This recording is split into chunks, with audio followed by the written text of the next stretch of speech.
Hi everybody, and welcome back to Hex Token Channel. Hope you guys are having a good time. Here we are on good old hex.com. That's hex.com, and we're going to have a great video today. We're going to look at the complete ecosystem of PulseChain and Hex, and of course the empire, the global empire that Richard is building. So let's have a quick look at this. Let's go for gold, and here we go. Richard Hart, one king to rule them all. Global crypto domination. You got to love it. That's the vision. That's the vision, folks. So if you remember anything, that's the vision. And Richard Hart said it himself, global domination. So let's go, folks. That's the end goal. And of course, let's get on to the ecosystem itself. All right, so here it is. If you're going to remember anything about the whole ecosystem, this is the basic principles or components of the ecosystem of the Pulse chain and Hex environment. So here we are. We've got the Uniswap. Obviously, there's Uniswap on Ethereum and a Uniswap going to be on PulseChain. That's important, right? You've got Hex, of course, and it's going to need a front end to include Pulse.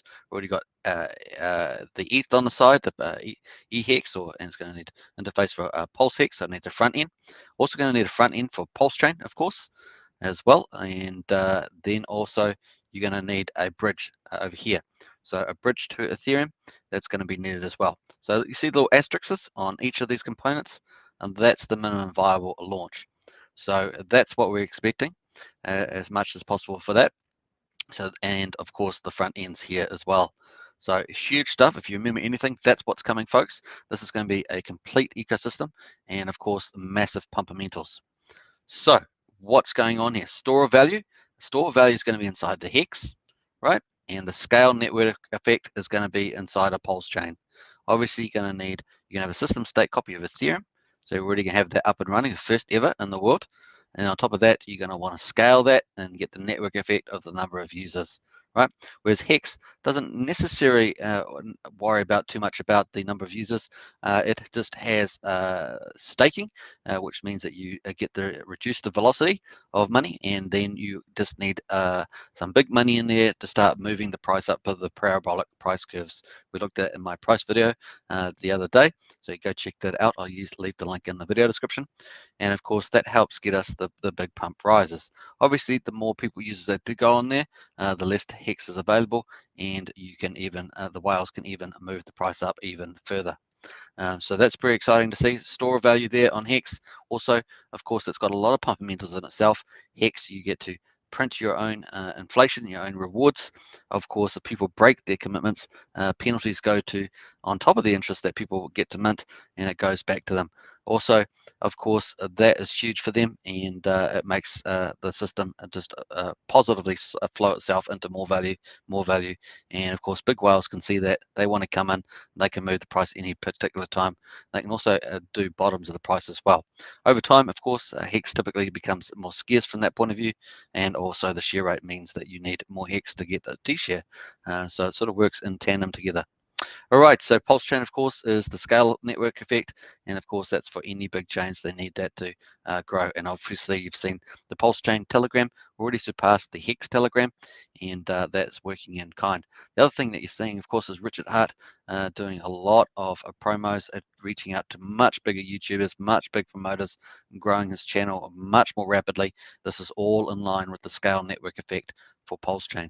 So not only is they got the benefit of the ETH, every ETH project's pretty much getting copied over to a pulse chain, also he's getting the scale network effect as well, including big money and also business opportunity partners to go on pulse chain, as well as getting a whole mass number of users to get their virality. So that's what's going on there, folks. Also, obviously, Rich is looking at doing a wallet, wants a better wallet as well. And so that's something in play. That's kind of been slightly on the back burner, but moving forward. You've got obviously the exchange. Richard wants to do exchange better and has applied for a license for that. So that's going to be in play. Obviously, a MetaMask is in play as well, so it's just going to have, you already see that on the testnet. You can just swap over to the Pulse Chain testnet. Obviously, going to be able to just change over to the Pulse Chain mainnet when that goes live. And obviously, when the fork will happen as well. And when the fork does happen, of course, after the Pulse Chain testnet, there will be some short period of notice or some fixed determined period of notice for the Pulse chain. So that's definitely going to play into the fundamentals on the Hex price as people get a copy on the Pulse chain, as well as many of the other leading Ethereum tokens as well.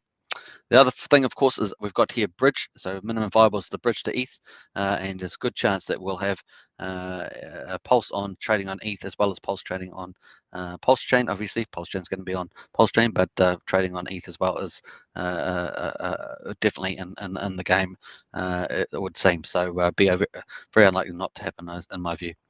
We've got bridges with an S on there. Obviously, we could have bridges to other blockchains as well, to Binance Smart Chain, to obviously to other chains that are out there, so heaps of them. So very cool. And I've also that there is an add-on, so it's like an extra. Of course, on top of this, of course, Richard would expect to see a lot of businesses built on top of Pulse Chain as well.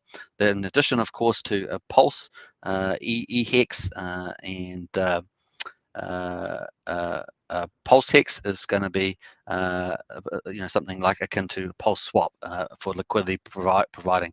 So it's going to be an addition as well, providing liquidities on the Uniswap Pulse Chain Uniswap version. So it's going to be pretty exciting. But in a nutshell, this is what's going to happen.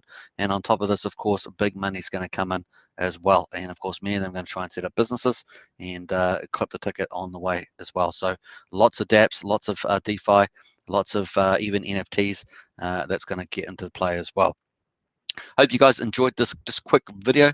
If you remember anything, of course, this is pretty much the complete ecosystem being played out. And no doubt there'll be a few other little pieces of secret sauce that Richard will play out over time as well. He's currently in Europe, of course, doing wonderful meet and greets and getting bigger name exposure and doing a wonderful documentary, which is going to play out, and I think that's going to be fantastic for the scale network effect as well.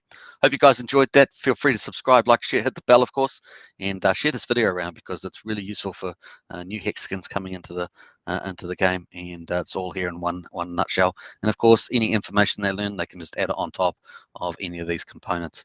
Hope you enjoyed that. Bye for now. Catch you tomorrow for tomorrow's daily update. All right, bye for now.